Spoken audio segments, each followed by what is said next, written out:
இன்றைக்கி mushroom gravy எப்படி செய்யலான்னு பார்க்கலாம். ஃபஸ்ட்டு எண்ணெய் ஊற்றிக்கோங்க வதக்கிறதுக்கு. ஸோ ஒரு ரெண்டு டீஸ்பூன் எண்ணெய் ஊற்றிக்கோங்க. எண்ணெய் காஞ்சிருச்சு. இப்போது வெங்காயம் ஆட் பண்ணிக்கோங்க. அரைக்க போகிறோம், அதனால் உங்களுக்கு என்ன தோணுதோ அந்த சைஸில் வந்து கட் பண்ணிக்கோங்க. கல்லுப்பு ஆட் பண்ணிக்கலாம் வெங்காயம் வதங்குறதுக்கு. இப்போது 8 பல்லு பூண்டு வந்து ஆட் பண்ணிக்கோங்க. வெங்காயம் நல்லா வதங்கிடுச்சு. இப்போ தக்காளி போட்டுக்கோங்க.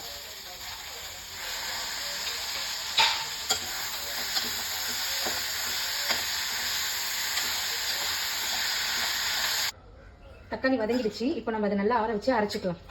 இப்போது 3 ஸ்பூன் எண்ணெய் ஆட் பண்ணிக்கோங்க. எண்ணெய் காஞ்சிருச்சு. கருவேப்பிலை ஆட் பண்ணிக்கோங்க.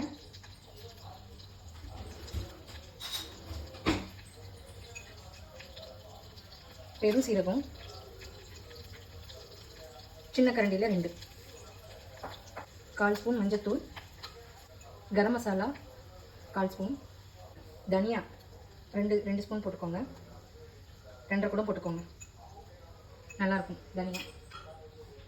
வெறும் மிளகா அரைச்சிருக்கேன், அது வந்து 2 ஸ்பூன் போட்டுக்கிறேன்.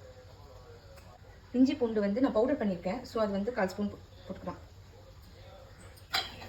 நல்லா கலரி விட்டுக்கோங்க. என்ன வதங்கட்டும். வீட்டில் அரைச்ச குழம்பு தூள் 1 ஸ்பூன் போட்டுக்கோங்க.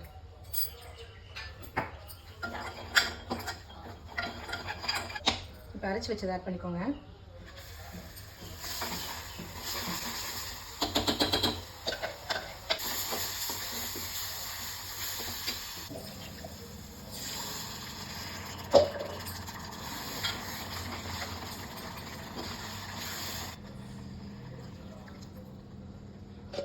நல்லா கிளறி விட்டுக்கோங்க.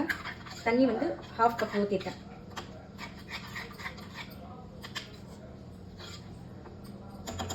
இப்போது நம்ம வந்து கட் பண்ண மஷ்ரூம் ஆட் பண்ணிக்கலாம்.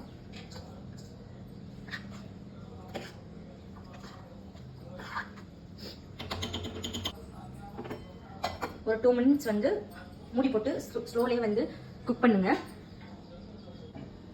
ஓப்பன் பண்ணி பார்க்கலாம். நல்லா வெந்திருக்கு. ஸ்லோலே தான் வச்சுருக்கோம் நம்ம. இப்போது பாதாமும் கேஷ்யூவும் அரைச்சி வச்சுருக்கேன், அதை ஆட் பண்ணிக்கோங்க. ஸ்லோலே இருக்கட்டும், இதுக்கப்புறம் ஃபாஸ்ட்டாக வைக்காதீங்க. கடைசியில் கொத்தமல்லி புதினா ஆட் பண்ணி தோசைக்கோ இல்லை ரைஸ்க்கோ கூட வச்சு சாப்பிட்டு பாருங்கள், சூப்பராக இருக்கும். நெக்ஸ்ட்டு வேறு டிஷ்ஷில் பார்க்கலாம். Bye guys.